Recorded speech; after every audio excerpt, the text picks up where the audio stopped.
réutilisation, réemploi, certainement. Donc, ça, cette partie-là, c'est la valorisation matière. Ensuite, on passe bien sûr, certainement, on doit trier avant de pouvoir valoriser. On passe à la valorisation certainement biologique ou organique. Et là, il y a deux types de valorisation. À savoir ici, c'est vrai quand on parle de biologique, c'est-à-dire l'intervention de ces micro-organismes. Et là, il y a deux grandes méthodes. Soit on utilise le O2, donc là, bien sûr, il y a cette technique du compostage. La méthode ici, on laisse bien sûr le O2 intervenir avec ces micro-organismes, d'accord, qui entrent dans le jeu et bien sûr qui peuvent dégrader cette matière organique qui est fermentescible. On parle de la part fermentescible. Toujours dans la valorisation biologique, on ramène pour ces micro-organismes que la part fermentescible, c'est-à-dire qui peut être dégradée facilement. D'accord. Et bien sûr, on a parlé de ce au-delà. Et cette technique-là, c'est celle-là. La chose la plus importante ici, ou bien le procédé le plus important, c'est la fermentation. C'est qu'on arrive bien sûr à dégrader cette matière organique en matière minérale grâce à ces micro-organismes. Mais là, pour le compost, il faut il doit respecter les critères ou bien les qualités, bien sûr, qui doivent être acquises pour que l'agriculteur puisse l'acheter. D'accord. Et bien sûr, on a parlé de ce processus, on a parlé aussi des différentes caractéristiques, à savoir ce C, carbone sur azote qui doit être aux alentours de 30, humidité, le pH, etc. Bon.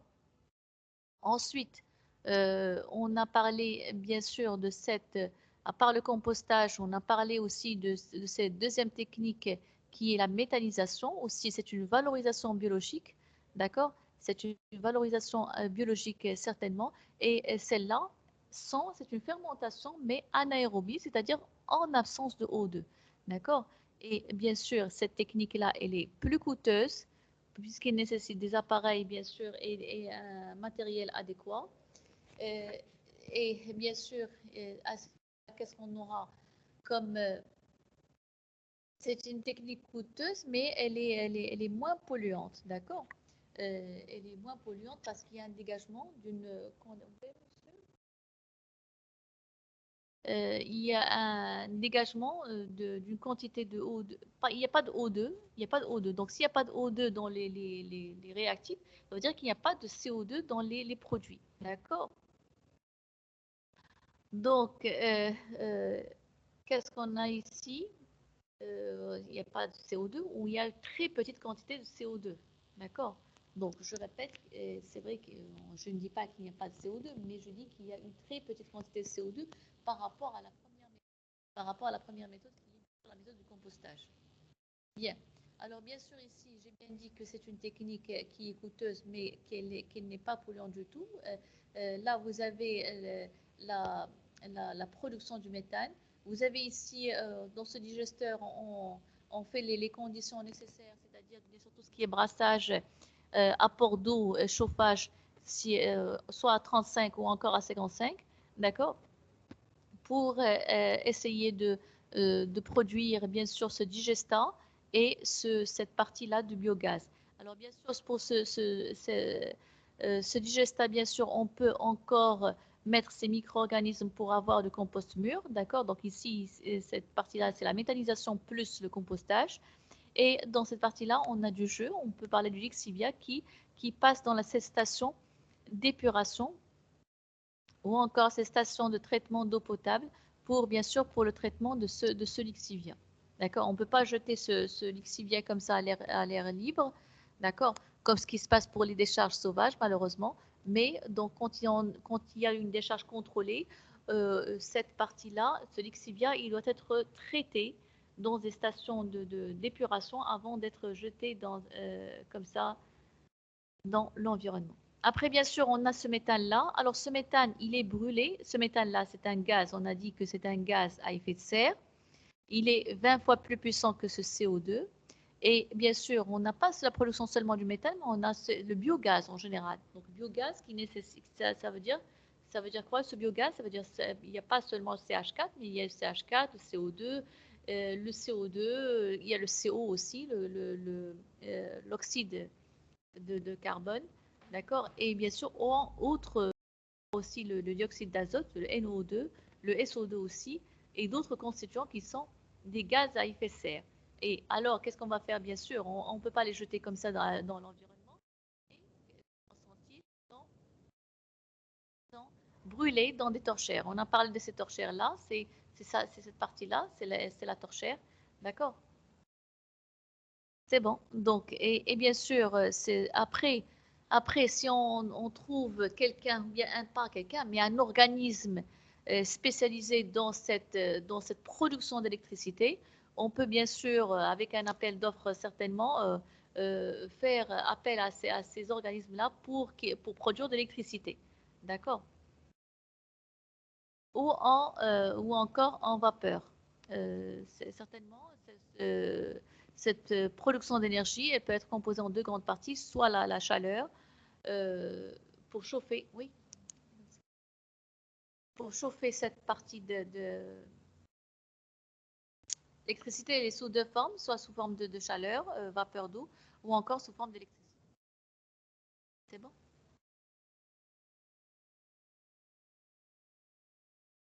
On a parlé de ça. On a comparé aussi cette partie-là de compostage avec la méthanisation. Et bien sûr, on a pesé le pour et le contre de chacune de ces étapes-là, de ces méthodes. C'est bon, on a rempli ce tableau. On a parlé aussi de cette valorisation énergétique qui, bien sûr, qui se compose en deux grandes parties, à savoir cette incinération avec valorisation énergétique, cette partie-là qui nécessite l'intervention de O2, d'accord? Et bien sûr, qu'est-ce qu'elle fait? Il y a production de mâche fer. Production de mâche fer, c'est quoi le mâche fer? C'est quoi le mâche fer? On a bien dit, bien sûr, on met ça on met les ordures dans dans une fosse. Dans une fosse, bien sûr, les déchets sont déversés à ce niveau-là. Qu'est-ce qu'il est, cet instrument-là, c'est quoi? C'est cette partie-là de grappin. Qu'est-ce qu'il fait? Il va il va prendre ces déchets-là de la fosse vers le four à travers bien sûr cette trémie-là. Et bien sûr, on aura production de mâche fer. C'est quoi le mâche fer? On l'a bien dit, c'est un déchet solide qui est issu de l'incinération des ordures ménagères. D'accord? Sorte de remède. D'accord? Mâche fer, c'est l'essentiel, c'est qu'il faut savoir que c'est un produit solide. Et après, bien sûr, on n'aura pas seulement dans le four, on n'a pas production de mâche fer, mais on aura aussi cette production de réfium. Mais avant, on peut mettre bien sûr la chaudière au-dessus du four là pour essayer de produire de l'énergie. D'accord? Chaudière, c'est un instrument bien sûr on va mettre de l'eau, il y a un matériel qui va mettre l'eau et bien sûr pour pouvoir bénéficier de cette forte chaleur. D'accord? Mais il y a aussi de la fumée. Cette fumée, il faut la traiter. On a parlé de ce traitement-là, bien sûr, qui peut être neutralisé par cette chaux ou ce bicarbonate de sodium. Et bien sûr, on a parlé de certains exemples ici.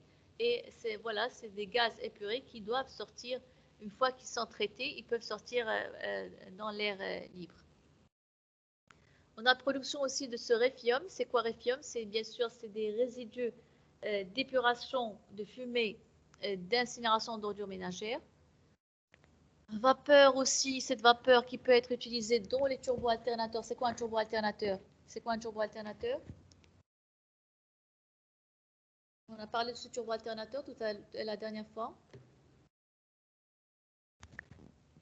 Turbo-alternateur, c'est un appareil, bien sûr, qui va nous produire cette électricité. D'accord? Donc, on va bénéficier de cette vapeur-là pour former soit de la chaleur, bien sûr, qui doit être utilisée pour le chauffage, d'accord, ou encore de l'électricité. C'est vrai que ce chauffage-là, il est utilisé dans les pays nord. Il fait très très froid. Ils ont un réseau étatique, bien sûr, comme pour le cas de cette électricité, qui parle ici de chauffage. On a parlé bien sûr de cette partie de fumée qui doit être nettoyée, qui doit être purifiée avant d'être jetée. Bien sûr, il s'agit de tout ce qui est métaux lourds, tout ce qui est dioxyde furane. Et on a écrit bien sûr la partie la plus importante au niveau du tableau. D'accord? Voilà, donc c'est vrai que ce pouvoir calorifique de ces déchets ménagers, il est faible par rapport à celui du charbon et celui du pétrole. Charbon et pétrole, je répète que c'est de l'énergie non renouvelable, c'est de l'énergie fossile qui va produire un gaz à effet de serre très élevé, mais avec bien sûr ces ordures ménagères, on essaie de minimiser ces gaz à effet de serre. Il faut minimiser ces gaz à effet de serre, donc ça rentre dans le développement durable, d'accord? Donc on cherche toutes les manipulations, bien toutes les procédures qui essaient de minimiser ces gaz à effet de serre. N'oubliez pas aussi que ce charbon et pétrole, c'est non renouvelable. Donc, ça va s'épuiser un jour. Donc, il faut bien sûr chercher d'autres procédés qui permettent bien sûr euh, de, de produire cette énergie-là avec un minimum de gaz à effet de serre produit. Alors, bien sûr, vous avez ce pouvoir calorifique qui est équivalent au quart de celui du charbon et au cinquième de celui du pétrole. Deuxième étape qui est la thermolyse, ou bien deuxième procédé qui est la thermolyse. Alors, cette thermolyse, c'est une technique qui est coûteuse, mais qui est aussi qui ne nécessite pas l'intervention de O2. D'accord? Il n'y a pas de O2 à ce niveau-là. Et bien sûr, on a production de ce solide, production de gaz. D'accord? Production de ce solide, c'est bien sûr ce coq-là. Et à la suite, on a cette production de cette partie-là de coque ou encore à la fin, on aura du combustible solide de thermolyse. Quand on élimine tout ce qui est matière minérale, à savoir le verre, métaux, etc., d'accord, on aura ce combustible solide qu'on peut certainement. Bonjour.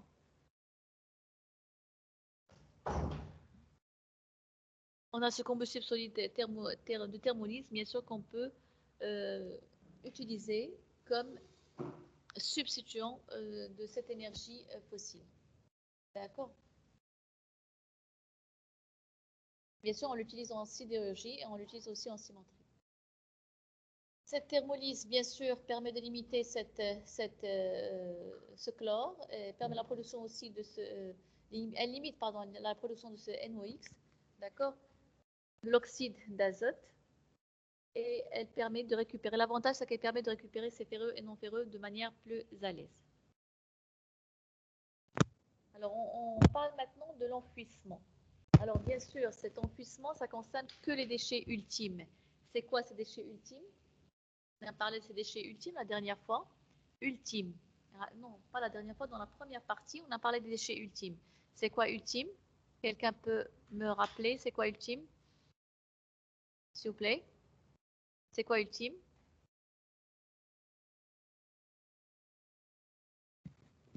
S'il vous plaît. Ultime, c'est quoi? Regardez dans vos notes. On a vu dans la première partie, je pense.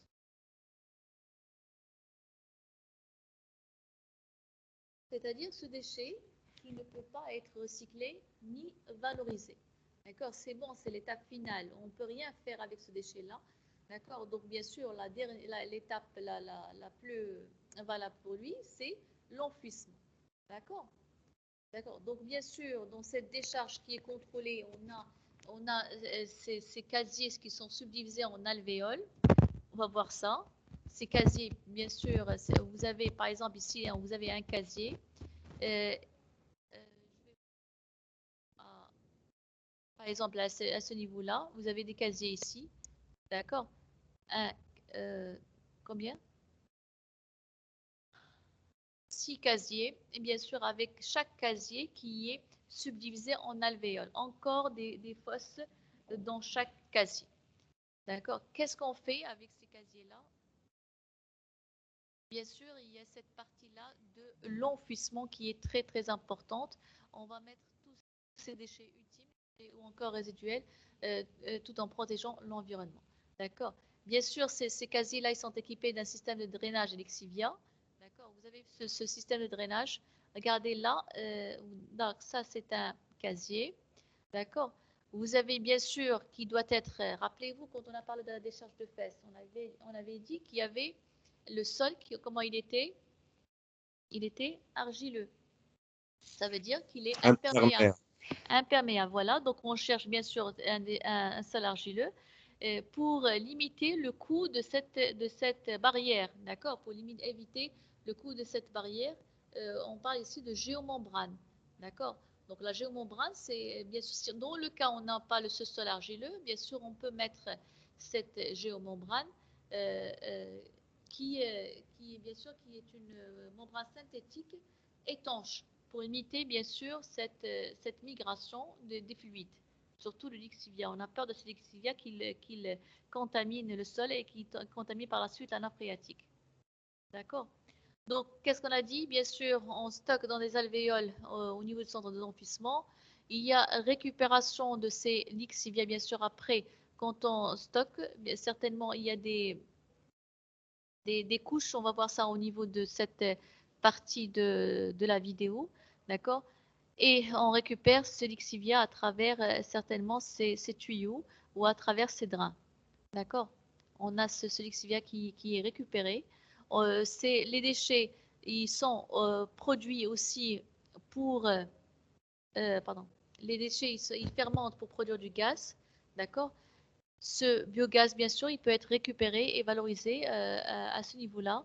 Et bien sûr, il y a des contrôles qui sont effectués au fur et à mesure. Il y a des contrôles qui sont effectués à ce niveau-là pour limiter tout ce qui est risque d'impact sur l'environnement.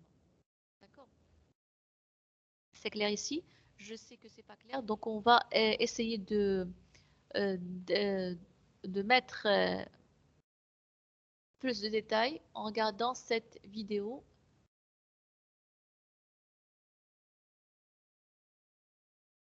Vous arrivez à entendre le son? Vous entendez le son? Non, non, madame. Hein? Non, on n'entend rien. Vous n'entendez rien. Donc, hein?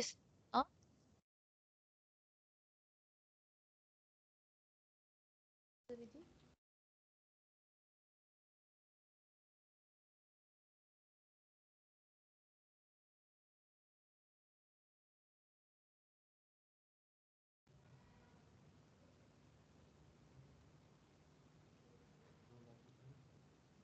D'accord.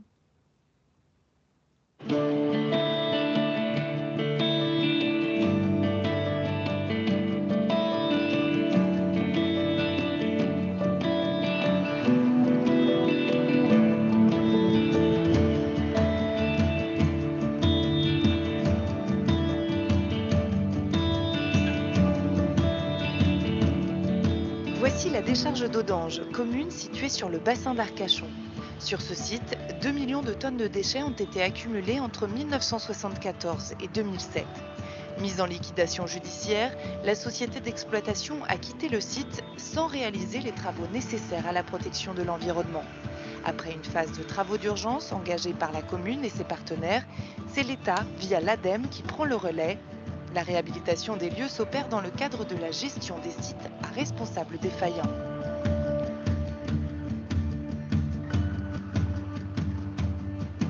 Les travaux ont plusieurs objectifs. Tout d'abord, il faut remodeler le site. Certains talus instables s'effondrent, il va donc falloir les aplanir. Autre problème majeur du site, l'étanchéité de la couverture. Elle n'est pas efficace, ce qui conduit à des débordements de jus ou lixivia qu'il faut pomper et traiter en permanence. Il s'agit donc d'y remédier. La gestion des biogaz est également au centre des préoccupations. Le biogaz issu de la décomposition des déchets a produit par le passé de lourdes nuisances olfactives. Leur gestion pouvait être améliorée. Enfin, une fois ces travaux terminés, le site sera entièrement végétalisé.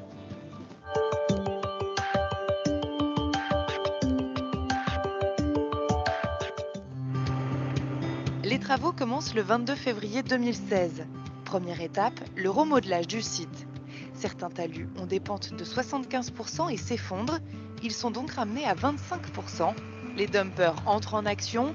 Ils récupèrent l'excédent de déchets pour le repositionner dans les parties à remblayer. Le site doit avoir un aspect uniforme. La décharge se décompose en 3 parties, les zones A, B et C. La partie A n'est plus exploitée depuis 2001. Les déchets ménagers présents sont déjà bien dégradés, peu de travaux sont à prévoir. La zone B comprend, elle, des ordures ménagères et des déchets industriels banals. La zone C, des résidus de broyage automobile. C'est surtout la zone B qui concentre la majeure partie des dysfonctionnements. C'est ici qu'aura lieu le gros des travaux.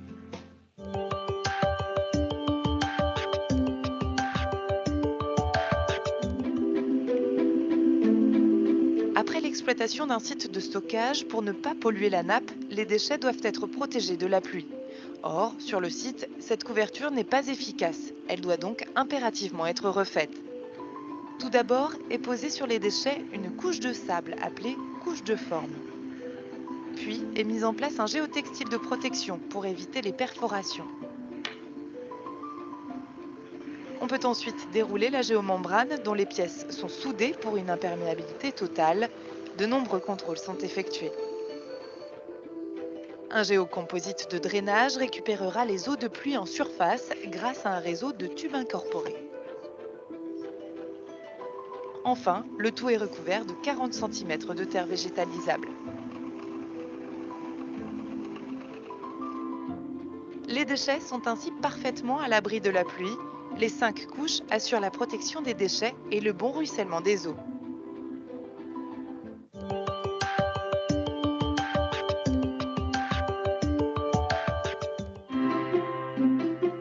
Durant l'exploitation d'une décharge, il n'y a pas de couverture étanche. Les déchets sont alors soumis à la pluie. Des jus, autrement appelés lixivia, sont produits.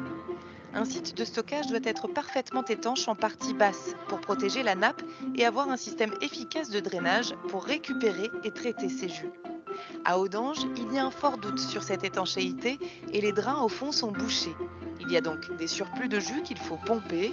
Des pompes ont été installées à cet usage, mais la gestion est compliquée et coûteuse. Côté biogaz, le système n'est également pas optimal. Ici, il n'a pas été possible de le valoriser pour produire de l'énergie comme cela se fait sur d'autres sites. Il est uniquement traité par brûlage dans une torchère pour éviter le transfert de polluants et d'odeurs dans l'atmosphère. Pour une gestion durable du site, il faut y remédier. La dégradation des déchets ménagers est déjà bien avancée. L'objectif des travaux se limite donc à améliorer le réseau pour permettre une gestion sans nuisance des biogaz jusqu'au moment où la production s'arrêtera. Les pompes à lixivia et les puits de gaz sont tous organisés en réseau souterrain. Les jus sont reliés à une station de traitement et les gaz sont reliés à la torchère afin d'être brûlés. Les travaux consistent à rationaliser le réseau en supprimant les puits et pompes défectueux ou en surnombre. Pour les biogaz, les canalisations sont sorties de terre. Elles sont ensuite mises sur rail pour une meilleure sécurité et une plus grande facilité d'entretien et de contrôle.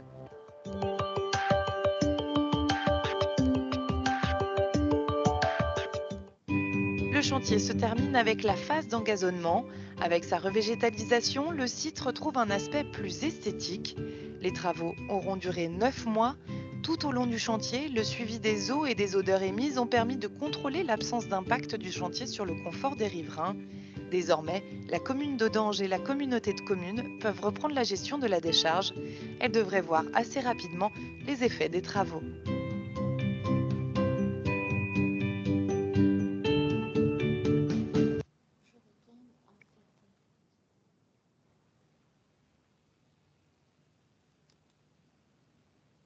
C'est bon, donc je fais. Allez-y, s'il vous plaît. Donc, qu'est-ce que je peux retenir à partir de cette vidéo? Qu'est-ce qu'on peut retenir? On a parlé de la réhabilitation, d'accord, d'une décharge. Moi, ça ne m'intéresse pas bien sûr c'est quelle décharge. C'est vrai que c'est la décharge d'Audange en France, mais c'est bon, on m'écoute. Hein? Les étapes par lesquelles passe bien sûr cette réhabilitation. C'est quoi la réhabilitation? Bien sûr, avant toute fermeture de n'importe quel, par exemple, si je parle ici de la décharge sauvage, c'est vrai qu'on a l'intention, nous, au Maroc, de fermer toutes les décharges sauvages et de mettre des décharges contrôlées. Mais dans la loi, là, il faut fermer cette décharge-là et assurer la réhabilitation avant d'ouvrir une décharge contrôlée. C'est clair? Alors, bien sûr, c'est quoi la réhabilitation? C'est quoi la réhabilitation? C'est...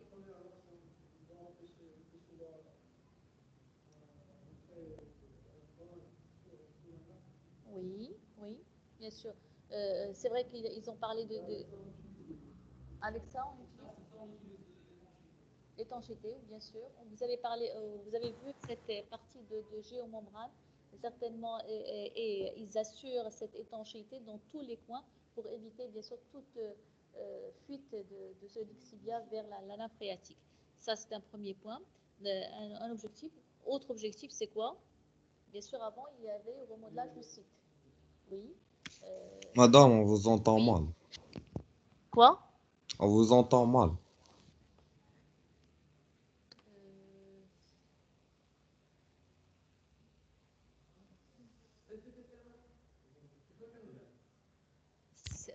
Maintenant, vous m'entendez? Oui. D'accord. Donc, qu'est-ce qu'on disait? On parlait de cette réhabilitation. Bien sûr, ça consiste à la mise en œuvre des travaux pour minimiser le risque ou encore l'impact environnemental. D'accord? On doit faire ça. Et vous avez vu que la société qui avait exploité cette décharge-là, elle est partie sans rien faire. Et bien sûr, c'est l'État, c'est la commune qui a pris en charge cette réhabilitation. D'accord? Donc, même en France, ils ont des problèmes de ce genre-là. Donc, qu'est-ce qu'on a dit? Les objectifs, on a parlé de remodelage de cette partie-là du site. Quoi, comme objectif, vous avez parlé de les problèmes d'étanchéité, bien sûr. Quoi encore? Le problème des pompes, bien sûr. Oui, bien sûr, il faut réparer les pompes qui sont en dédommagement. Il faut bien sûr certainement les. Donc là, qu'est-ce qu'on pompe? On pompe tout ce qui est l'exivia. On pompe l'exivia et pour le biogaz, bien sûr, vous avez des torchères là qu'on doit les mettre certainement dans les torchères pour qu'ils brûlent. Et là encore, on a dit. Oui, Tara, vous voulez parler?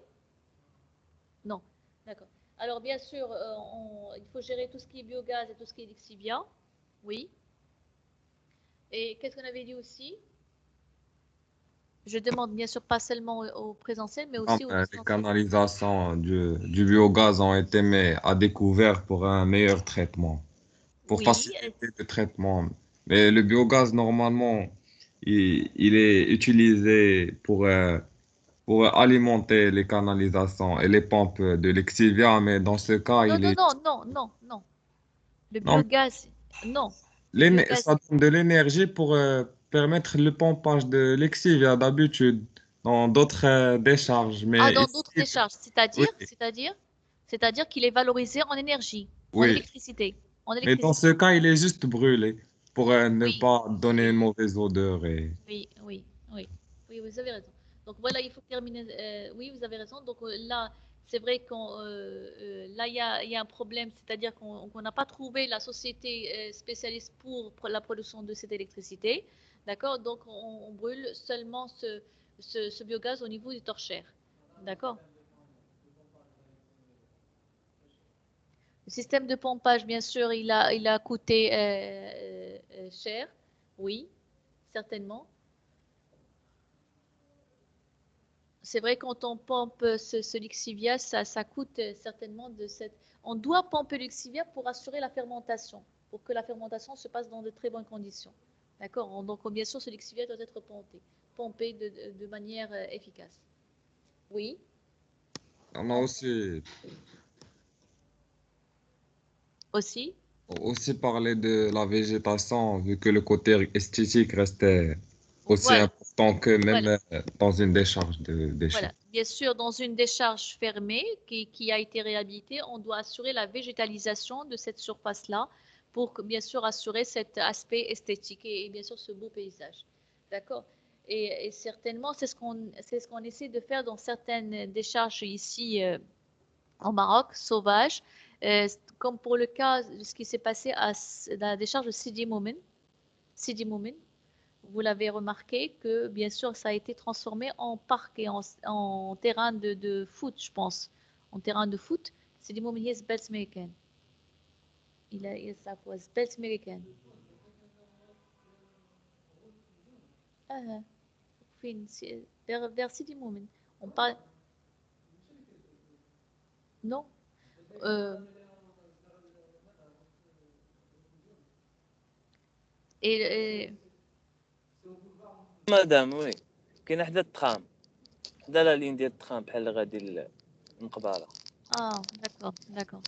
Alors, je parle de, je ne sais pas est-ce que c'est Spetsmeken ou là, mais je ne suis pas sûre, mais ce que je suis sûre, c'est de la région là où il y a cette fermeture de la station, c'est au niveau de Sidi Moumen. D'accord, elle a été aménagée, elle a été bien sûr réhabilitée dans les normes, on a subi l'enfouissement et ça a été fait dans les normes, et bien sûr, ça a été transformé en parc et elle a été végétalisée. Donc, récapitulons s'il vous plaît, je dois écrire ça. Réhabilitation de la décharge.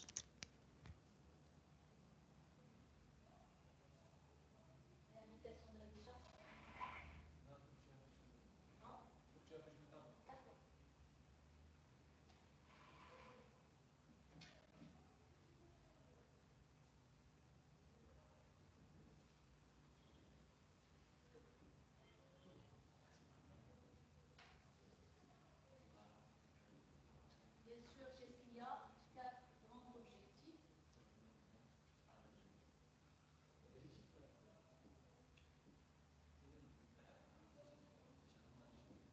À savoir ici cette remodelage de site.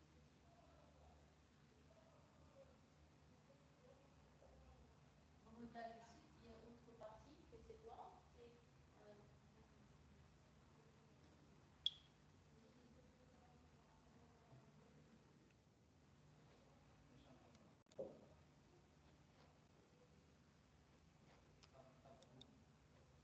donc remodelage de site. Qu'est-ce qu'on a dit aussi?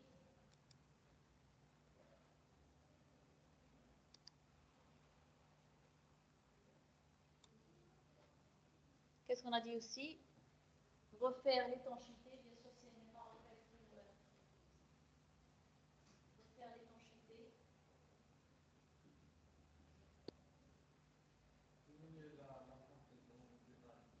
Hein? Diminuer la pente des talus. Diminuer la pente des talus, oui, ça rentre et à ce niveau-là, ça rentre au niveau. Madame, on vous entend pas.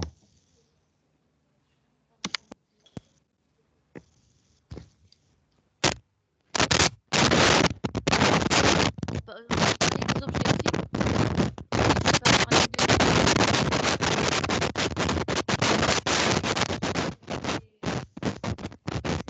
de la réalisation de la décharge, ça concerne ici grosso modo le remodelage du site. Bien sûr, on doit refaire ce site-là bien sûr, et diminuer cette pente des talus afin d'avoir. Madame, il y a un problème dans le micro, madame. Quoi? Il y a un problème dans le micro, madame. On entend rien. D'accord.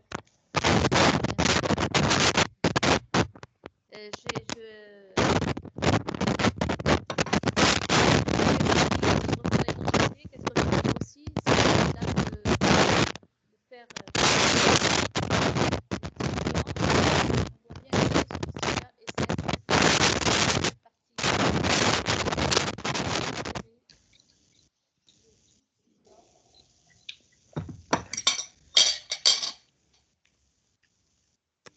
parce que vous activez votre micro. D'accord?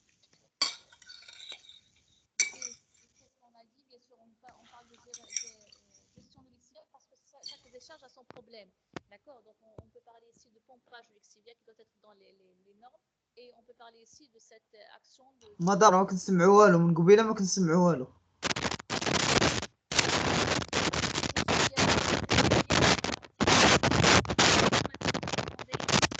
Maintenant, vous الميكرو m'entendez? مدام راه فيه شي مشكل الميكرو مدام.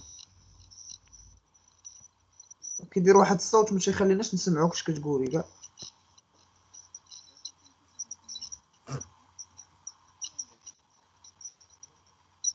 Mais c'est bon maintenant, vous m'entendez? وي مدام دابا مزيان.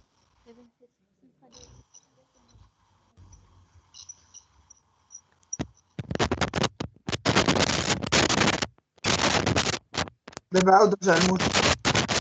Maintenant? دابا Maintenant? Ah. C'est parce que je ne dois pas bouger. D'accord, donc je vais écrire et je vais laisser. مدام ما كنسمعوكش.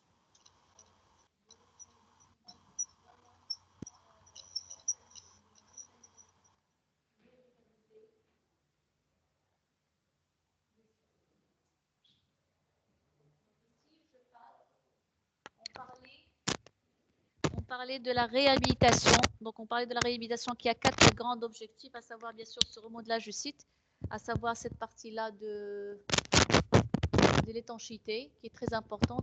C'est à travers ce site qui doit être argileux ou encore cette géomembrane. On a parlé de cette géomembrane et on va la revoir encore dans le cours. D'accord, prenez ça s'il vous plaît. Et c'est quoi cette réhabilitation? C'est cette mise en œuvre des travaux pour réduire les impacts, les risques et nuisances.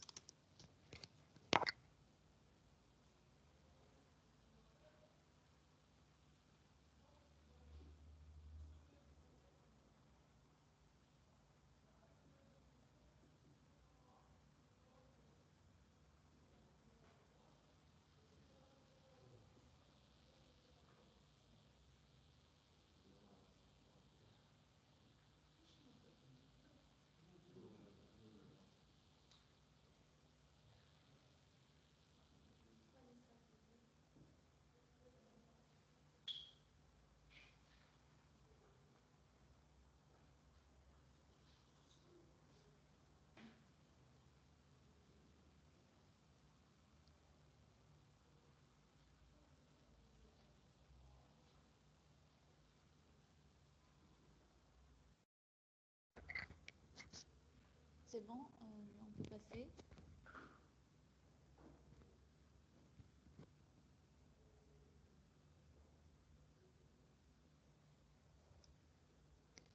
Retour au cours.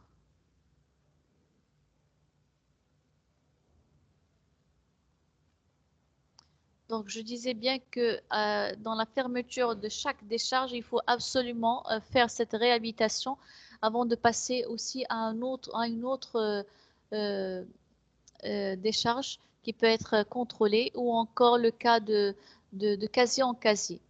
Et bien sûr aussi dans cette vidéo-là, vous avez aussi vu que le passage, par exemple, même si on a cette décharge comme ça, si je parle de cette décharge-là, même si on a cette décharge qui est constituée de 6, s'il vous plaît, vous m'écoutez, si on a 6 décharges, une décharge qui est constituée de 6 casiers, c'est pas possible de les ouvrir en même temps, mais on ouvre un par un. D'accord?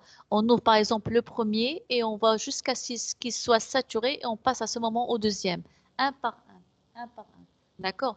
Et bien sûr, on doit assurer cette réhabilitation. Par exemple, quand celui-là est saturé, c'est bon, il a 3 ans ou 4 ans, je ne sais pas, ça dépend jusqu'à ce qu'il soit saturé. À ce moment-là, je peux passer au deuxième pour le déversement et bien sûr pour cette fermentation. Et ici, bien sûr, on doit réhabiliter celui-là. C'est bon, il est fermé, il est saturé, donc on doit assurer sa réhabilitation. D'accord? Comme pour ce qui s'est passé à la décharge de Fès. On a fait l'exposé de la décharge de Fès. Est-ce que vous avez fait l'exposé? Vous avez déjà fait. Bien sûr, comme pour le cas de la décharge de Fès, rappelez-vous quand on a parlé de 3 casiers, il est constitué de cette décharge contrôlée, il est constitué de 3 casiers, mais qui est un qui est exploité. Le premier qui est exploité. D'accord? On attend jusqu'à ce qu'il soit saturé et après on passe au deuxième. Vous avez les types de décharges. Eh bien, certainement, on a 2 types, à savoir la décharge sauvage et la décharge contrôlée. Et pour la décharge sauvage, c'est vrai qu'il y a un grand problème, comme pour ce qui se passe pour la décharge de Midjouna. On va la voir juste après, bien sûr, celle de Oujda. Un grand problème. Vous avez, bien sûr, il y a absence d'informations concernant la qualité de ce type de déchets. Il y a bien sûr aussi le choix de site qui est inadéquat, alors que normalement, dans les décharges contrôlées, il y a cette étude qui est multicritériée pour voir où est-ce qu'il est le site qui est très adéquat pour l'installation de ces décharges. Il y a aussi le problème aussi majeur, il y a absence de clôture dans un accès libre à tout public et aux animaux, ce qui pose au problème aussi, absence de clôture. D'accord? C'est-à-dire qu'on a accès, tout le monde, même nous en tant que citoyens normal, on peut entrer dans cette décharge et bien sûr, là, c'est un grand problème. Les conditions sanitaires aussi des sites, dans ce cas, bien sûr, d'odeurs nauséabondes, cette dispersion, bien sûr, de ces oiseaux, de ces mouches, etc. Vous avez un manque d'équipement, de contrôle, etc. Par contre, que la décharge contrôlée, bien sûr, ici à l'échelle nationale, elle est bien sûr, elle est faite selon la loi 2800 et qui répond bien sûr aux caractéristiques et aux règles qui sont déposées bien sûr dans cette loi 2800. D'accord? On a parlé de cette loi-là la dernière fois. C'est vrai qu'il y a aussi certains décrets d'application de cette loi-là. Et certainement, vous avez, on a ajouté en 2011 qu'on doit fermer toutes les décharges qui sont sauvages. On doit les fermer aux alentours de 2020 pour, bien sûr, essayer de les réhabiliter et avoir d'autres décharges qui sont contrôlées. C'est vrai que l'objectif n'est pas atteint à 100%. Il n'y a pas toutes les décharges qui sont fermées, mais quelques décharges qui sont fermées et réhabilitées, et aussi quelques décharges, aussi une vingtaine de décharges contrôlées à l'échelle du Maroc. Donc, les étapes de cette décharge contrôlée pour l'exploitation, ça nécessite 4 grandes étapes, à savoir tout ce qui est besoin, études technico-économiques, bien sûr, de sites potentiels. Vous avez le site qui doit être sélectionné, bien sûr, selon des critères. On doit concevoir cette décharge et présenter ce plan d'exploitation. Et on doit bien sûr gérer, on doit faire un appel d'offres pour savoir ou bien quelle société va-t-elle s'occuper de la gestion et de l'exploitation de cette décharge-là. Et bien sûr, quand cette exploitation va être à terme, c'est-à-dire quand il y a le contrat qui est par exemple, ils ont un contrat de 20 jusqu'à 30 ans. Ça dépend de cette partie-là. Si ce contrat-là est achevé, bien sûr, on doit fermer et remettre en état ce site-là, c'est-à-dire on passe à la réhabilitation. D'accord? Donc, 4 grandes étapes de cette décharge contrôlée, bien sûr, pour la créer et l'exploiter. Alors, pour cette décharge contrôlée, ici, elle peut être divisée en 3 grandes classes. Selon la loi 2800, c'est vrai que ça dépend d'un pays à l'autre. D'accord? Alors là, elle est partagée en 3 grandes classes, à savoir la classe 1 qui insère tout ce qui est décharges ménagères et assimilées. La classe 2, elle insère tout ce qui est déchets industriels, médicaux, pharmaceutiques, non dangereux, agricoles, déchets ultimes et inertes. Et la classe 3, et bien sûr, elle insère les décharges des déchets, la décharge des déchets dangereux. D'accord? Donc, voilà, bien sûr, il y a des prescriptions techniques qui peuvent être appliquées à chacune de ces classes-là, qui sont déterminées par voie réglementaire. Rares sont des décharges qui ont inclus ces décharges des déchets dangereux parce que c'est en cours et on est en cours on est tout à fait au début de cette partie-là. D'accord? C'est bon? Donc, qu'est-ce qu'on a dit aussi? C'est les éléments de calcul. Certainement, on a bien dit la dernière fois, vous avez un ratio de 0,7 jusqu'à 1 kg par habitant pour ce qui est déchets. Vous avez cette évolution de ce ratio-là qui évolue de 1 à 2% par an. Et vous avez aussi cette évolution de la population qu'on doit utiliser, bien sûr, certainement les taux donnés par le recensement de ce officiel, c'est-à-dire le HCP, le Haut Commissariat au Plan, bien sûr, qui doit nous donner ce taux donné, les taux de la population. D'accord. Et vous avez bien sûr ici, on peut remplir ce tableau-là, d'accord. Quand on va parler bien sûr de cette production en tonnes, ratio journalier actualisé fois la population fois 365, et vous avez bien sûr cette production cumulée, et vous avez aussi cette production cumulée de déchets en mètres cubes, d'accord. Cette première approximation, certainement, elle permet d'adopter ce terrain-là à une hauteur moyenne de 10 à 30 mètres. Et bien sûr, cette décharge-là surélevée, qu'elle possède des talus souvent douces pour éviter tout glissement de déchets. D'accord? C'est pour cela qu'on a parlé tout à l'heure de remodelage de site. Bien sûr, il faut essayer de minimiser cette pente des talus. Une décharge, bien sûr, contrôlée est un ensemble de casiers qui est subdivisé en alvéoles, c'est ce qu'on avait dit tout à l'heure. Et les lixivias sont récupérés, traités par pompage. Donc, on pompe ce lixivia-là. D'accord? Ce lixivia, une fois qui est pompé, il doit être traité dans les stations d'épuration. D'accord? Et pour cela, bien sûr, on peut trouver ces décharges-là selon la forme de terrain choisie, à savoir soit des décharges surélevées, à coller contre une colline ou encore encaissées. Donc, obligatoirement, on doit fermer ce site-là de 2 à 3 mètres de hauteur pour éviter l'intrusion des animaux et des personnes étrangères. Il y a seuls les employés qui travaillent dans ce site-là qui ont accès. Donc, la clôture doit être faite, comme pour le cas ici. Comme pour le cas ici, vous avez vu la clôture, 2 à 3 mètres ici de clôture. Vous avez tout à fait à l'entrée, qu'est-ce que c'est que ça? C'est quoi ça? C'est quoi ça? lavage les engins. Hein? Lavage les engins ou le misaine. Misaine, voilà, misaine, c'est cette balance. On parle ici certainement de cette balance, certainement qui permet ou encore de pont bascule. C'est le misaine hada, c'est le pont bascule pour peser les déchets. Bien sûr, avant et après, bien sûr, on pèse le camion avant et après le passage. D'accord? Et qu'est-ce qu'on a aussi? On peut parler aussi de ce bâtiment d'exploitation. On a un bâtiment pour mettre le matériel et bien sûr les employés aussi. Atelier d'entretien et site de lavage, d'accord? Et vous avez aussi, dans certains cas, vous avez ces stations météo pour le suivi des paramètres météo. D'accord? Donc, qu'est-ce qu'on avait dit? On a dit bien sûr que cette décharge doit être découpée en casiers qui sont aussi eux-mêmes découpés en alvéoles, d'accord? Avec chaque casier de 1 à 3 hectares selon le volume de production. Et bien sûr, ça va servir bien sûr pour la saturation de 3 à 4 ans. Ça dépend de la quantité de nos déchets. Et vous avez à ce niveau-là le sol de préférence qui doit être argileux. On a parlé de ces barrières-là qui sont certainement ces géomembranes. On parle de géomembranes.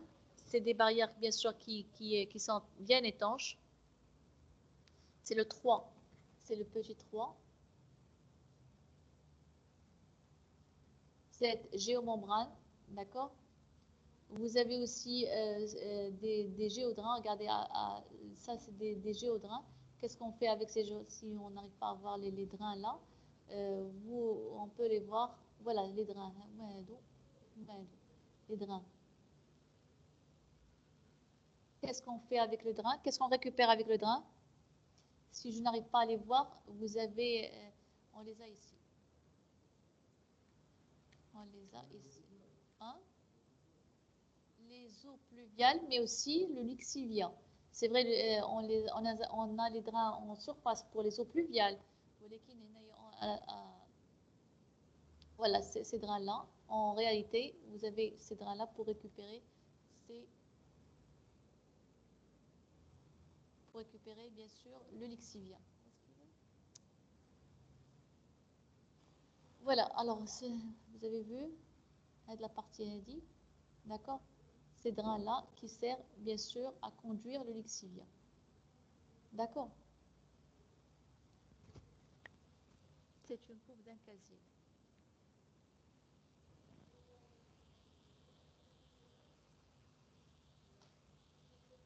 Donc on a parlé de ça.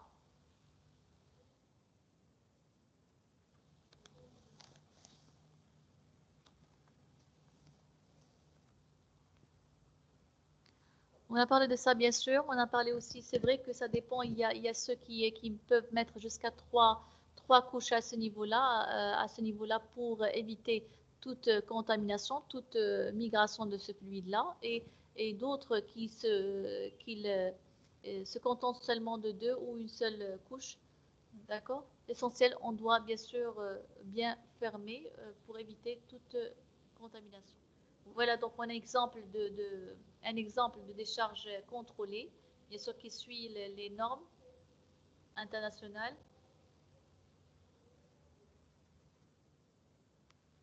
Alors, bien sûr, vous avez l'étanchéité naturelle peut être en fond au niveau de l'argile. Elle peut être soit en argile ou encore renforcée par la pose de la géomembrane. Et vous avez vu la géomembrane qui est très coûteuse.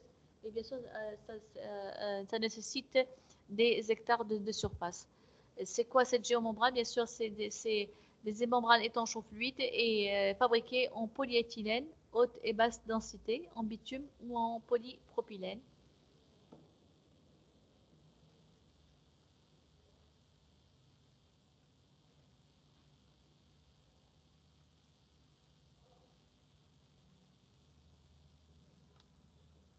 Qu'est-ce qu'elle a?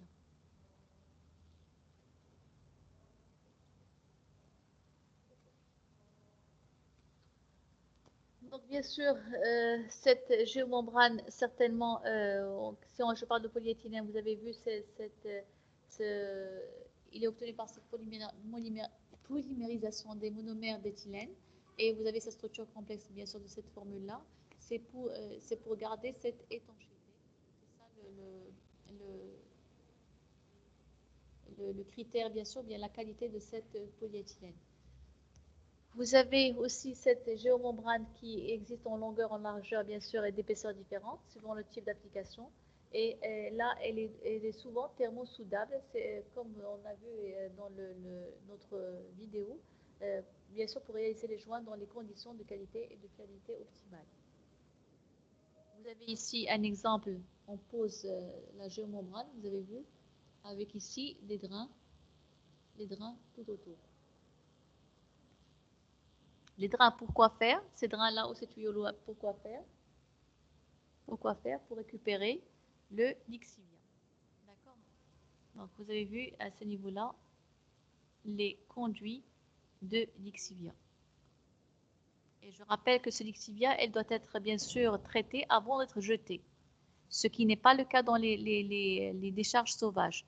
Dans les décharges sauvages, ils sont jetés comme ça. Ce lixivia est jeté comme ça, sans traitement. Voilà un exemple aussi de casier en cours de remplissage. Vous avez bien sûr les alvéoles qui sont équipés d'un réseau de drainage, on a parlé de ça. Et pourquoi? Pour récupérer ce lixivia. Et on peut bien sûr évaluer la quantité de ce lixivia, on peut voir son bilan hydrique et on peut avoir bien sûr calculé aussi ce lixivia pour dimensionner les bassins de récupération des fossés. Pourquoi on se contente de voir aussi la quantité de le nombre de populations et aussi cette quantité de déchets pour pouvoir dimensionner les bassins, d'accord? Concevoir aussi le réseau de pompage, dimensionner l'unité de traitement, etc. Donc, bien sûr, il faut planifier avant quoi que ce soit pour essayer de mettre en œuvre cette décharge. Et on va voir aussi l'étude d'impact qui est très importante. Vous avez ce bilan hydrique, bien sûr, qui est évalué de cette manière-là. Avec ça, c'est les effluents à évacuer. On va compter certainement cette pluie-là. Évapotranspiration réelle. On ajoute bien sûr l'eau apportée absorbée par les déchets. Cette infiltration dans le substratum. Et certainement, vous avez la variation aussi de cette eau libre d'un déchet et le ruissellement en entrant et sortant. On va mettre tout ça en valeur. Vous avez aussi ce modèle HELP ou encore Hydrological Evaluation of Handful Performance, bien sûr qui est élaboré par cette agence américaine qui permet de donner les résultats fiables quant au flux d'eau dans un centre d'enfouissement technique. D'accord? Bien sûr, à partir de cette méthode, à partir de cette formule-là, on arrive à calculer certainement ces flux d'eau dans ce centre. Vous avez cette coupe de casier, c'est une coupe longitudinale d'un casier et là on voit très très bien le drainage, d'accord? Vous avez le drainage ici ou bien ce conduit-là qui permet de récupérer ce lixivia, d'accord? Et vous avez la membrane qui est au-dessous qui est très étanche, qui assure l'étanchéité pour éviter toute fluidité, toute contamination.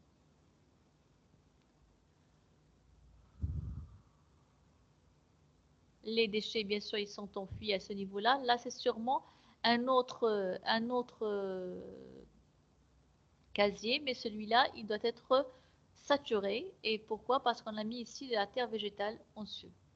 Et là, vous avez aussi les déchets, ils diffèrent, la qualité diffère ici. Pourquoi? Parce que c'est sûrement qu'il y a eu, la fermentation a déjà eu lieu. Là, c'est un drain. Regardez, c'est un drain, coupe transversale d'un drain. À ce niveau-là, vous avez cette conduite PAEHD et vous avez bien sûr qui est entouré de ballast pour éviter certainement la cassure de ce drain-là. Vous avez bien sûr, c'est équipé d'une géomembrane et aussi du géotextile anti-poinçonnement. D'accord? Anti-poinçonnement, c'est quoi cette géotextile?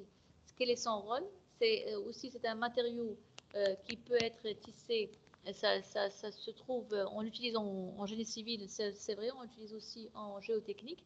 Et cette géotextile, elle sert certainement pour qu'il n'y ait pas de perçage. D'accord? On la met entre cette géomembrane et ce drain-là, et pour qu'il n'y ait pas de perçage de la géomembrane. D'accord? C'est pour le... Parce qu'il y a une surcharge pour éviter le perçage de cette géomembrane. Vous avez le fond de ce casier-là. Là, c'est les conduits. Vous avez vu le conduit de ce biogaz. Donc, vous avez ce réseau de drainage de biogaz qui résulte de la décomposition des ordures. Et vous avez ici cette quantité de gaz produite par la décharge qui est estimée par ce modèle de décroissance. Bien sûr, vous avez une autre formule à ce niveau-là. Et là, vous avez des constantes qui dépendent de la nature des déchets et du climat. Vous avez cette quantité moyenne annuelle. Et vous avez aussi le temps passé après fermeture de cette décharge-là. C'est vrai qu'on doit, la société qui a exploité cette décharge-là, elle doit réhabiliter, non seulement réhabiliter, mais aussi assurer la surveillance pendant la surveillance de cette décharge-là pour qu'il n'y ait pas une nuisance ou bien un impact négatif sur l'environnement pendant une période, bien sûr, qui doit être étudiée dans le contrat. Là, vous avez c'est les conduits de biogaz. D'accord? Ces conduits-là, ils peuvent être horizontaux. Je pense qu'on va arrêter ici pour l'exposer, s'il vous plaît. Je pense qu'on va arrêter ici. Il y a Hala et Sadani Hsna. Vous êtes là? Hala et Sadani Hsna. Je fais l'appel. Oui, madame. Vous êtes là, donc vous mettez votre exposé, s'il vous plaît, on va vous écouter. Amel Mehdi. Madame, s'il vous plaît, il كان ممكن la semaine prochaine, Inch'Allah. Présent. Arabani Taha. Arabani Taha. Présent. Hamza Bqali. Shgada Ahmed. Présent, madame. Daoudi Ayoub. Qalchi Leila. Présente. Hakash Fatima. Dari Hala. Hala. Fridola.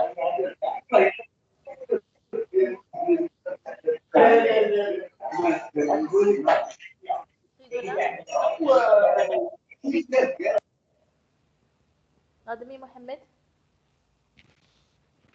Présent. Raji Issam. Présent, madame. Abdelrahim Baya Dara. Présent, madame. Ikram Belkhel. Présent. Hicham Berdiche. Berdiche. Il est là? Présent, madame. C'est bon. Présent. Issam. Issam. Présent. Idriss Abslam.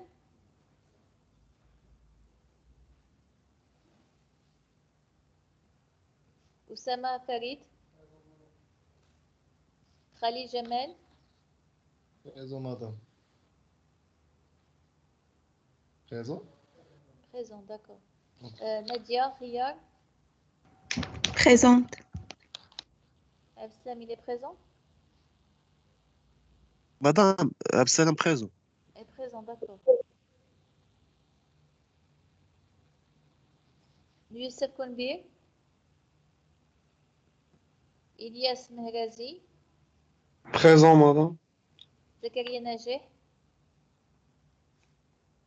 Présent. Khalil Aboul Saïdia, Présent. Outlo Omar, Sadouni Hasna, Hasna, ما كايناش ما كايناش كونبير يوسف حسنا et Fatima Hakash. Fatima, Présente. elle est là, et alors Daoudi Ayoub, Daoudi, Madame Herkash Fatima présente. Daoudi absent. Donc allez s'il vous plaît. Donc je disais bien sûr Hala. Alors Hala, vous n'êtes pas prête, Hala et son ami.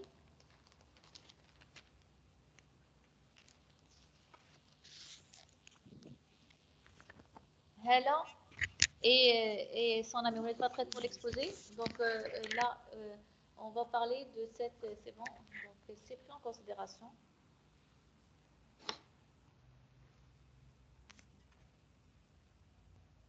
C'est Denis Hasna plus.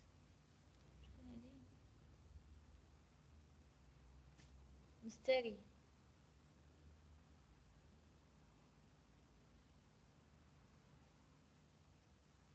Alors, juste après, il y a monsieur. Hein? La semaine prochaine, on va voir. Là, il y a l'exposé de Arabanita qui va être pour la semaine prochaine. Non, moi, c'est cette semaine, madame. Cette semaine, vous êtes prêts? Oui. Oui, d'accord. On le fait. Tout de suite. Madame, je suis présent. Qui a parlé? Ayoub Daoudi. Et ouais, je me dis, je présente pour le moment. Madame, le micro. C'est bon, d'accord. Merci, madame. Madame, vous m'entendez? Qui a parlé? C'est Herkash Fatima. Oui. Je suis présente. Qui? Herkash Fatima. C'est présent, c'est bon. C'est bon. Allez-y, monsieur. On n'a pas encore parlé de la décharge de Oujda. On n'a pas encore parlé de ça dans ce groupe. Non. D'accord, c'est la première fois. Donc, s'il vous plaît, je voudrais aussi que vous me dites. C'est vrai, on a fait le contraire, mais c'est pas grave. Donc, lui, il va présenter et nous aussi, on va ajouter des choses dont on a fait la recherche. D'accord? Allez, allez-y, monsieur. Madame, c'est bon, le contenu est partagé. On vous entend très bien, monsieur. Ah, est-ce que vous voyez l'image PowerPoint? L'image, oui, bien sûr. C'est bon. Donc, aujourd'hui, je vais vous parler de la décharge contrôlée de Oujda. Tout d'abord, on a le sommaire. Je vais parler de la collecte en général à Oujda, comment se passe la collecte des déchets. Après, je vais parler de la décharge de Oujda, la délégation de la décharge, de la gestion de la décharge. Ensuite, du biogaz, le lixivia et la réhabilitation de l'ancienne décharge. Donc, tout d'abord, la gestion de la collecte de la ville de Oujda est gérée par la société Sita El Baïda, filiale du groupe SOE Environnement, dure depuis 3 ans et est formellement axée sur le respect du CPS, cahier de prescription spéciale, et une confiance entre la société et la commune urbaine de Oujda. La société comprend 200 employés et utilise 53 véhicules de collecte. La collecte est articulée en 19 secteurs urbains et 5 villages périphériques. Le tonnage annuel des déchets collectés s'élevait à 127 000 tonnes. Le coût à la tonne pour la collecte des déchets ménagers à Oujda est de 220 dirhams par tonne collectée. Donc, la décharge de Oujda se trouve au sud de la ville, à environ 16 km, dans une zone non agricole et dont le sol est argileux, donc imperméable. Elle se trouve sur un terrain de 114 hectares acquis par la commune de Oujda, qui fut un domaine privé auparavant.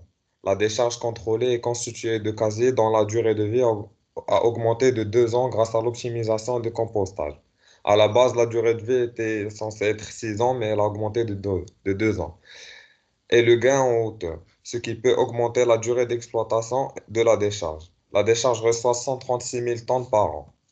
Le projet de décharge est censé couvrir 3 communes urbaines et 6 communes rurales, mais ne reçoit que le déchet de la commune de Oujda et de Bnidrar qui se trouve à 30 km.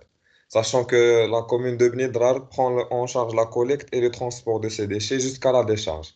La construction de la décharge était un partenariat entre la commune de Oujda et la société DGCL, ainsi que l'agence de développement de l'Oriental avec un montant global d'investissement de 2,5 millions d'euros. Le ministère a chargé le FEC à assister la commune de Oujda sur son projet de décharge, sachant que le mécanisme de développement propre était un aspect intégré dans l'aménagement malgré un problème d'additionnalité qui fait projet d'une approbation de l'ONU. La délégation de la gestion de la décharge. La décharge de Oujda est gérée par la société délégataire SDT, mais dont les prestations sur le CPS restreint limitées et non conformes à la demande de la commune de Oujda. La commune est très présente au niveau de la décharge, non seulement au niveau du suivi des prestations, mais également en tant qu'intervenant majeur sur le terrain afin de mettre en œuvre des travaux et des projets absents sur le CPS initial. Un avenant avec la société délégatrice est en cours de discussion pour une meilleure exploitation conforme à la demande actuelle de la commune. Donc, dans cette décharge, il y a le biogaz. Du coup, on a installé depuis verticoles de collecte de biogaz qui ont été mis en place entre 2007 et 2008. Mais le moteur de biogaz n'a démarré qu'en 2012 pour une production entre 600 et 700 mètres cubes par heure, équivalent à entre 10 et 12 mégawatts par jour. L'investissement du raccord avec le réseau électrique de l'ONE a été pris en charge par la commune, mais, mais le délégataire bénéficie de la vente du biogaz, ce qui a permis à la commune de réduire son coût initial d'exploitation. Concernant le lixivia, la décharge de Oujda contient un bassin de récupération des lixivia. La topographie du terrain permet un écoulement gravitaire des lixivia, donc on n'a pas eu besoin de placer beaucoup de pompes. Donc le lexivia est acheminé vers le bassin principal. Une quantité de 60 à 100 mètres cubes par jour de lexivia est récupérée dans une quantité et utilisée pour l'humidification du sol pour le biogaz. Il existe des bassins secondaires qui facilitent l'évaporation des lexivia pendant la saison chaude de l'année. Avant l'installation de cette décharge, il y avait une ancienne décharge qui a été récemment réhabilitée. Concernant cette réhabilitation de la décharge sauvage de la commune réhabilitée, la commune pardon? Réhabilité, on parle de Réhabilitée, oui, la commune urbaine a opté pour le système de filtre oxydant naturel, ce qui consiste à favoriser l'oxydation du méthane issu de la dégradation des déchets en recouvrant le site d'une couche de gravette. C'est bon, c'est tout. C'est bon? Oui. Merci, Monsieur Tara. Je vois que votre exposé, bien sûr, il est global. Vous avez pu prendre en considération la collecte, la décharge et aussi l'exploitation de la décharge, mais aussi cette partie de réhabilitation. D'accord? Vous avez aussi parlé de ces puits verticaux de collecte de ce biogaz, ce qui est très important. S'il vous plaît, s'il vous plaît. Donc, vous avez pu parler bien sûr de tout ce qui est exploitation de cette décharge-là. Vous avez parlé bien sûr de cette valorisation énergétique des déchets qui est collectée bien sûr sur son territoire. Quoi encore? Vous avez parlé aussi de ce terrain argileux, oui, Oui. qui bien sûr qui bénéficie de... c'est vrai quand on veut bénéficier du coût qui doit être réduit de la géomembrane, d'accord? Donc, on va mettre bien sûr cette décharge-là sur un terrain argileux. Et vous avez parlé aussi de cette ce biogaz-là qui produit une certaine quantité de mégawatts, d'accord? Et on a parlé vous avez parlé aussi de cette production d'électricité par l'ONE, c'est ça? Oui. Oui, aussi. Donc, est-ce que quelqu'un veut ajouter autre chose? Est-ce que quelqu'un veut ajouter autre chose? Et vous avez parlé aussi de MDP, chose très importante, vous avez parlé de MDP. C'est quoi le MDP? Je ne parle pas seulement à Tara, mais je parle à tout le monde. S'il vous plaît, ce n'est pas seulement Tara. C'est vrai que c'est lui qui a exposé, mais je vous demande aussi de participer. Vous êtes distant, oui, mais vous assistez au cours. Donc, c'est comme si vous êtes là avec moi. Donc, vous participez au cours. C'est quoi le MDP? Ça veut dire, qui veut dire mécanisme de développement propre, oui, qui veut dire,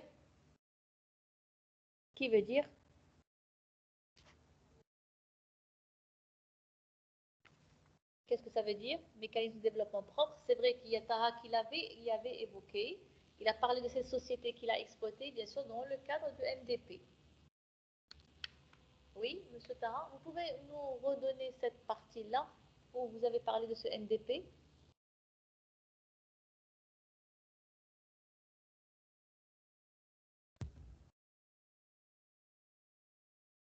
Tara?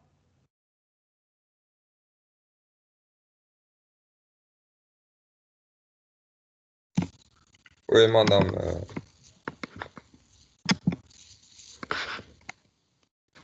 Donc, il y a monsieur qui a dit c'est le mécanisme de développement propre. Oui, vous avez raison, mais c'est quoi? En quoi consiste ce mécanisme? C'est là où j'ai parlé de mécanisme de développement propre. Hein?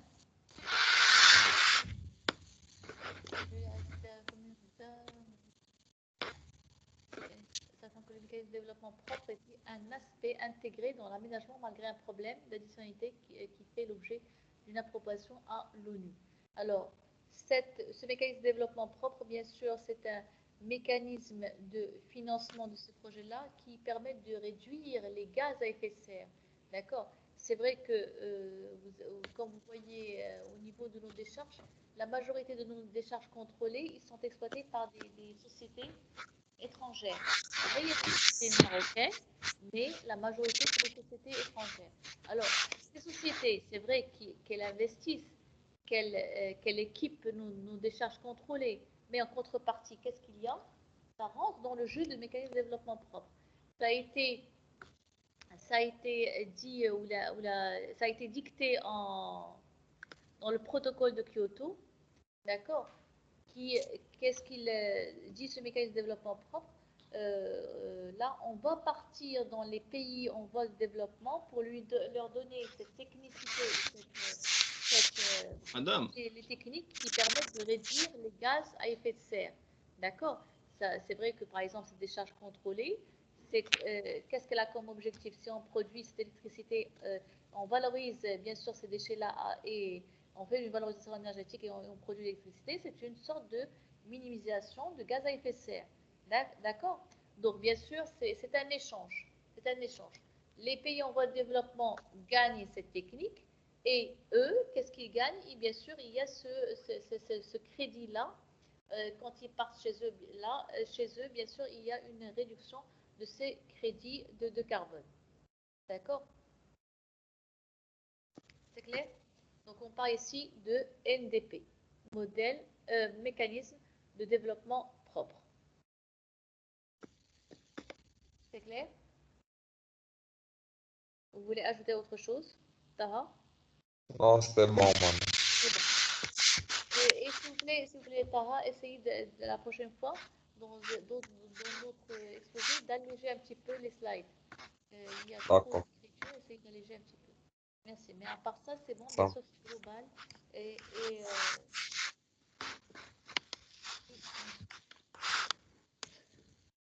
Le prochain, qui va faire l'exposé pour le prochain, s'il vous plaît?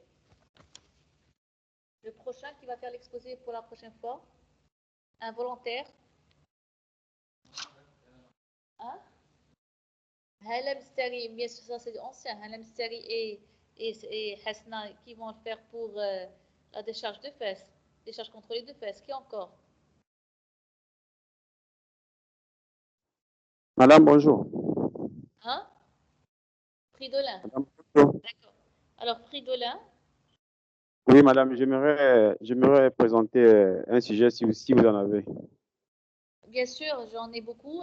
Alors, est-ce qu'on vous voulez qu'on avance pour la décharge de Medjouna? La dernière fois, on a parlé de ça. C'est vrai que même si elle n'est pas contrôlée, mais c'est en cours, mais on pourra parler de la décharge de Medjouna. D'accord? D'accord, madame. Moyennement contrôlée, oui. On va voir, bien sûr. On va voir tous les problèmes. Mais non, attends. Je ne demande pas seulement à Fridolin, mais je demande à tous, s'il vous plaît, ces étudiants-là de 5e GC, de travailler sur la décharge de Medjouna. D'accord? On va voir un débat, bien sûr, qui peut être étalé sur 2 semaines. D'accord?